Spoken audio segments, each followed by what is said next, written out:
How to prepare a lecture. Most people are required to deliver a lecture at some point in their life, whether it be for school, work, or other activities. Delivering a strong lecture will demonstrate intelligence, expertise, and leadership to your audience. However, many struggle to organize their information and may suffer from public speaking anxiety. By learning how to research, develop your content, and deliver the speech, you can impress and educate your audience. Method 1. Researching the subject. 1. Read diverse sources. Don't develop your lecture material from a single source. Try to get a diverse perspective from professional texts, academic papers, news sources, and even less formal sources like blog posts. Diverse sourcing will give you a more comprehensive understanding of the subject matter and reflect a more authoritative ethos to your audience. It's good to present scholarly perspectives that conflict with each other. This will demonstrate that you are aware of critical perspectives, present a more comprehensive view of the topic, and give your audience something to think about. 2. Keep track of your sources. Make sure you are properly citing any sources you plan on using in the lecture and know precisely where each piece of information comes from. Keep written bibliography on the side in case someone requests this information. Verbal citations for a lecture don't have to be as complete as written citations for a paper. You can say some like according to the U.S. Department of Labor's 2008 study, before presenting the relevant information. Still, you should have a complete citation that includes the author, date, author's qualifications, title, publication, relevant page numbers, and instructions for finding the source on the internet or in print in case someone wants to see your sources firsthand. 3. Listen to similar lectures. Use your preferred internet search engine to find other lectures on similar subjects. This can help you both in developing information for your content and giving you a template for how the lecture can be organized and delivered. YouTube and onlineuniversities.com are good places to find lecture videos. As with any other source, make sure you cite the lecture if you are using specific information you gathered from it. 4. Consider your purpose. The general purpose of your lecture is most likely to inform your audience about something they don't know. However, you can consider this purpose more deeply. Are you trying to prepare them for an exam on the material?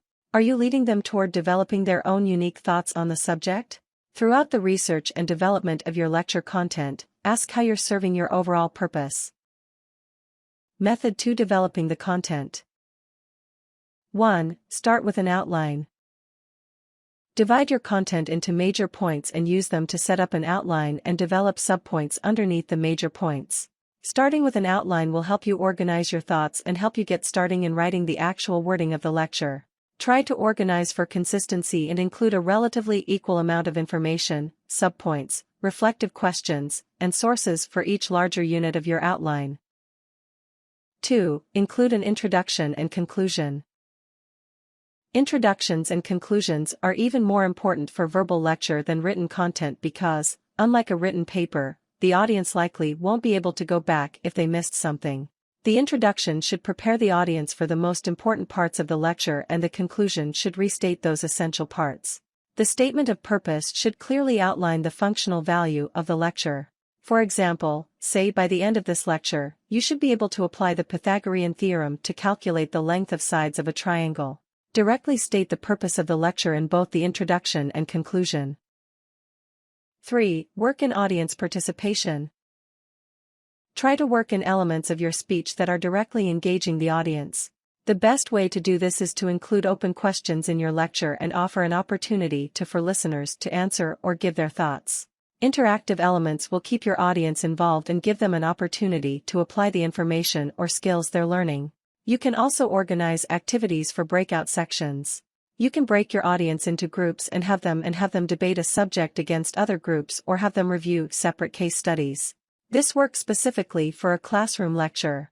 Ask an open-ended question that requires your audience to reason their answer like, why do you think that Britain declined to recognize the Confederacy during the American Civil War? 4. Anticipate questions and confusion. Try to anticipate parts of your lecture that might be confusing and specific questions that the audience may ask. Where you do anticipate confusion, do your best to clarify each part of the information and make time to respond to questions or concerns. You should also try to demonstrate the concept in a practical way. For example, if you're explaining a difficult math formula, do work out several problems while clearly explaining how the formula applies. If you're having trouble determining this on your own, ask a friend or colleague to review it and determine areas of confusion.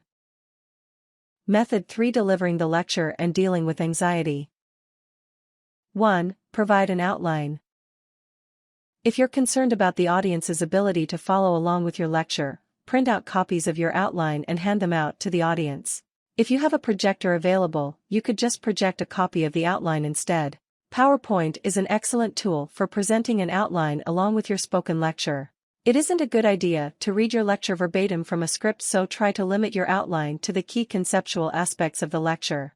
With a PowerPoint or projected outline, don't over-rely on it to keep you on track. Think of it as a note-taking guide for the audience and a way to incorporate visual material like images or video that support your lecture content. 2. Practice on your own. Practice will not only improve your technique but lessen any speech anxiety you may be experiencing. Go over your speech as many times as possible to perfect your delivery. Consider recording yourself delivering the lecture. This will give you direct insight into how your audience will see you. 3. Maintain eye contact. Eye contact will demonstrate confidence and help keep your audience engaged. Try to pick out 3 or 4 targets for eye contact amongst the audience ahead of time and rotate between them. 4. Moderate your tone and pace. Consider how quickly you're delivering the lecture and variations in your tone. Going too quickly will cause you to lose some members in your audience, as will speaking will a monotone. Public speaking anxiety can cause you to speed up without noticing it. If you find yourself doing this, break up sentences with some sort of marking reminding you to pause. This makes you more conscious of your pace. You can also mark certain words to put emphasis on. This will provide variation in your delivery tone.